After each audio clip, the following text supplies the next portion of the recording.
What's happening, hardscapers? Today we're going to talk about the difference between pavers, interlocking concrete pavement versus concrete, poured concrete, especially when a client brings this up to you. Which one should they choose? These are all talking points that can allow you to point the client in the right direction for their project. Or if you are just looking for yourself, whether you should go pavers or interlocking concrete pavement or poured concrete, this will help you choose the right one for your project. We got pros and cons of each. Let's get into this.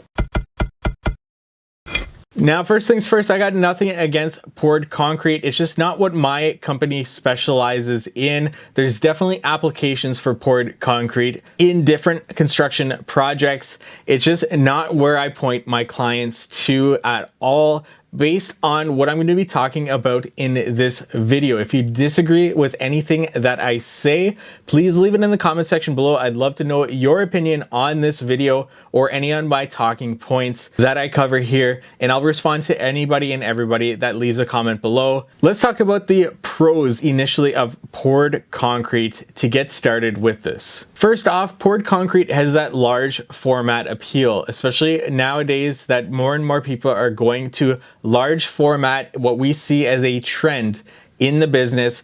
Poured concrete has that large format appeal and allows you to customize the shape that you are going for a certain project. So that on-site customization with that shape can be really handy for certain clients, as well as it's a cost-effective product that is still appealing, that is more than just, say, an asphalt or a gravel driveway. It is the next step and is still more cost effective than moving to, say, an interlocking concrete pavement solution. In addition to that, you can customize it further with stamping the surface and adding a color to it on site. However, the downsides to pouring concrete is that concrete cracks, and this is the downside to it because you don't have the same compressive strength that a interlocking concrete pavement solution would provide you for that project. And this is just because a poured concrete is poured on site. There's not necessarily a compaction that goes along with it that is controlled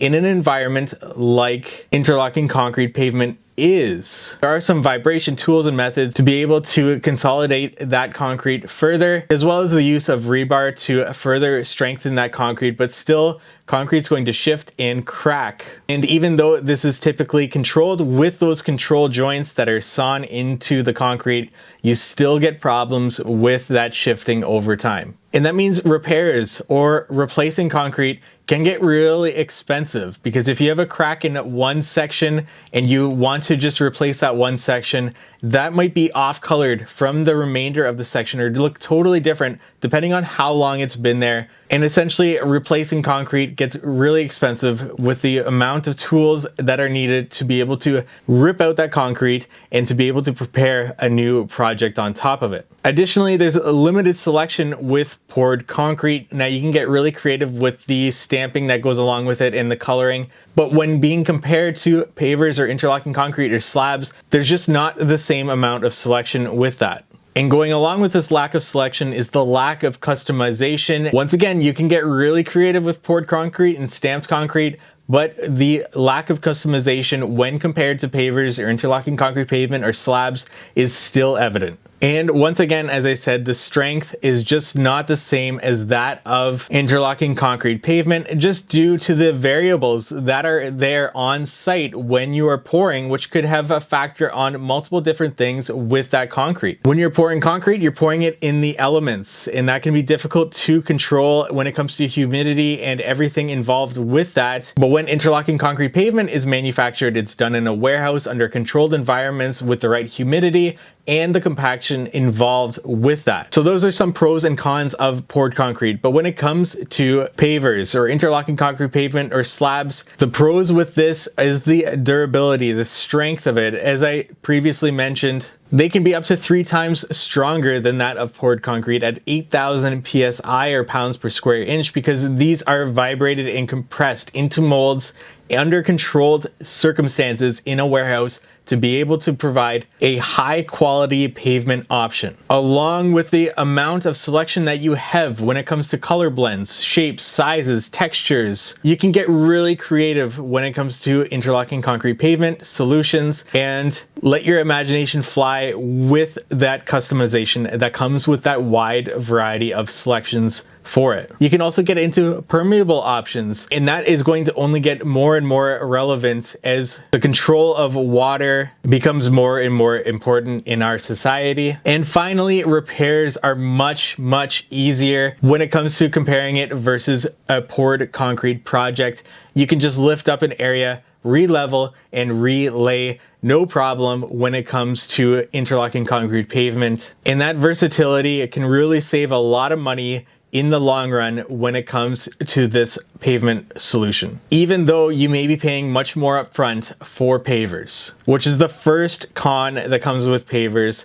and that is the cost when compared to poured concrete. It will be more expensive when it comes to doing a poured concrete project in comparison to doing a paver project. And finally, you just won't get the same format when it comes to using pavers for a project. Now, paver manufacturers are really pushing the envelope with the size that they are using now for certain projects, and they're getting larger and larger format, but it's still not quite to the point of what you would see with a poured concrete project. So as a client, if you're looking for that large format appeal, and are okay with the aesthetics of a poured concrete project, then you might be better served with that type of project as opposed to going with a paver project. But it's still worth looking at the larger format slabs that are available with interlocking concrete pavement manufacturers. And so these are just a few of the pros and cons when it comes to discussing with a client about their options between poured concrete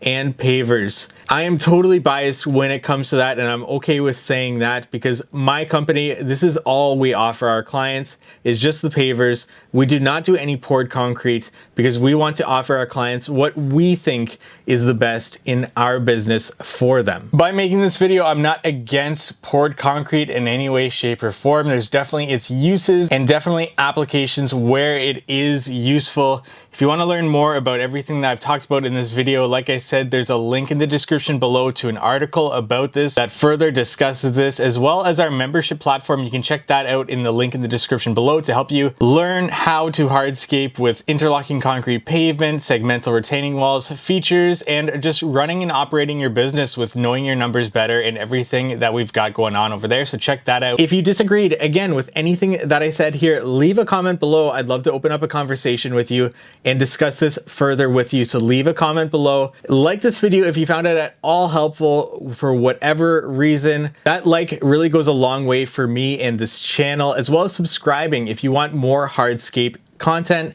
Thank you so much for watching.